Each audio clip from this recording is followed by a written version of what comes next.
ఎలాగో వచ్చావు కదా! లోపలికి వచ్చి తాంబూలం తీసుకో అని అనేసరికి, ఏంటి పిలవని పేరంటానికి వచ్చి తాంబూలం తీసుకోవాలా? మళ్ళీ వస్తాలే ఇప్పుడు వద్దు అని చెప్పేసి మధు అయితే అనేస్తూ ఉంటుంది. ఏంటి పిలవలేదని మొహమాటం పడుతున్నావా? అని అనేసరికి, పిలవని పేరంటానికి అలా రాకూడదు అని చెప్పేసి అంటూ ఉంటుంది మధు.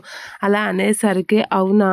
అయితే ఉండు, ఇప్పుడే ఉండు, నేను లోపలికెళ్ళి వస్తాను అని అనేసరికి, ఎందుకు మ్యాడీ అని అంటే, లోపలికెళ్ళి కుంకుమ తెచ్చి బొట్టు పెట్టి పేరంటానికి పిలుద్దామని అని అంటూ ఉంటాడు. ఆ మాటకి నవ్వుతూ ఉంటుంది. అలా అయితేనే కదా తమరు వస్తారు అని అనేసరికి, సరేలే పద వస్తాను అని చెప్పేసి అంటూ ఉంటుంది. సరే పద అని చెప్పేసి మహి అయితే మధుని తీసుకొని వెళ్తూ ఉంటాడు. ఇక వాళ్ళిద్దరైతే అలా లోపలికి వస్తూ మాట్లాడుకుంటూ ఉంటారు.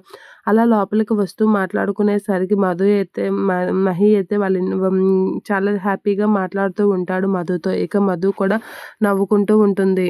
అలా వాళ్ళిద్దరూ మాట్లాడుకుంటూ లోపలికి వచ్చేసరికి అక్కడే ఉన్న దేవేంద్ర ఫోటోనైతే గమనించకుండా మధు అయితే వెళ్తూ ఉంటుంది. ఇక మహి అయితే మధుతో మాట్లాడుతూ ఉంటాడు. ఆ పక్కనే ఉన్న దేవేంద్ర ఫోటో దగ్గరికి వచ్చి ఆగుతూ ఉంటుంది. ఏమైంది మధు, పద లోపలికి అని చెప్పేసి మహి అనేసరికి, ఆ మహి అని చెప్పేసి లోపలికి వెళ్తూ ఉంటుంది మధు. మహితో కలిసి నవ్వుతూ హ్యాపీగా వెళ్తూ ఉంటుంది లోపలికి.